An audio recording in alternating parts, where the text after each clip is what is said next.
Hello, வணக்கம், வந்தனம், நமஸ்காரம். இப்போ செப்டம்பர் மாதம் 7ஆம் தேதி விநாயகர் சதுர்த்தி வருது. விநாயகர் வந்துட்டு எளிமையாக பூஜிக்கலாம். ரொம்ப சிம்பிள். செலவே கொடுக்க மாட்டார் அதிகமாக. அதாவது எளிமையாக கேட்குறாரு.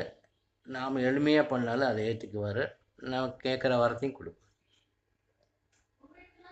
ரொம்ப விரதம் கூட இருக்கணுங்கிறதெல்லாம் கிடையாது விநாயகர் பூஜை. அவருக்கு ரொம்ப பிடிச்சது என்னவோ அது பண்ணால் நமக்கு பலன் கிடைக்கும். சிரமப்பட வேண்டாம்.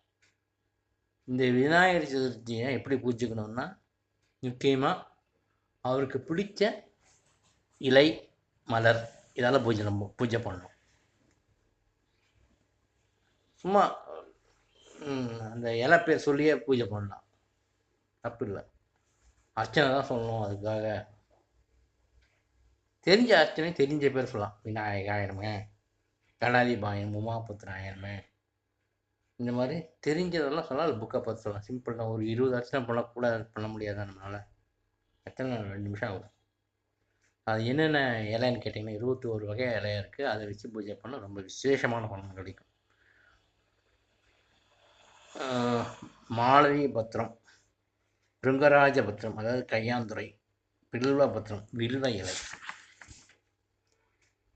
ஸ்வேத தூர்வா பத்திரம் வெள்ள அருகம்புல், பத்திரி பத்திரம் இளந்த இலை, துத்தூர பத்திரம் ஊமத்த இலை, துளசி பத்திரம் துளசி, சமீபத்திரம் மன்னி இலை, அபாமார்க்க பத்திரம் நாயுருவி, பிரகதி பத்திரம் கண்டங்கத்திரி இலை, கரவீர பத்திரம் அரளி, அர்க்க பத்திரம் எருக்கு இலை, அர்ஜுன பத்திரம் மருத மர இலை, விஷ்ணு கிராந்த பத்திரம் தாளிம பத்திரம் மாதுளை இலை,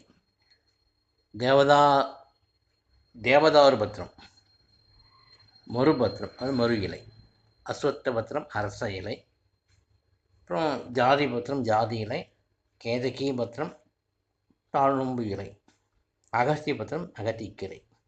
இதெல்லாம் வந்துட்டு 21 இலைகளோட பேர். இந்த பேரை சொல்லி நீங்கள் அர்ச்சனை பண்ணலாம். இல்லை விநாயகருக்கு நிறைய பேர்லாம் இருக்குது. அந்த நாமத்தை சொல்லி கூட நீங்கள் அர்ச்சனை பண்ணலாம். 21 மலர்கள் அப்புறம் அதை வச்சு பண்ணணும். ரொம்ப சிம்பிள் தான். என்னென்னு கேட்டிங்கன்னா, புன்னை, மந்தாரை, மாதுளை, மகிழம்பு, வெட்டிவேர், பாத்திரி, தும்பை,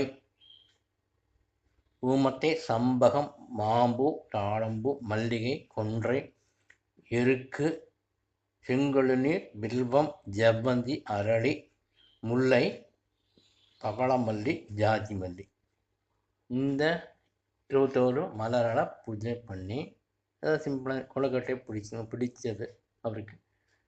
கொழுக்கட்டை செய்ய வரல அப்படின்னு கேட்டிங்கன்னா, லட்டு கடையிலேருந்து வாங்கி கொடுக்க நிவேதனம் பண்ணலாம்.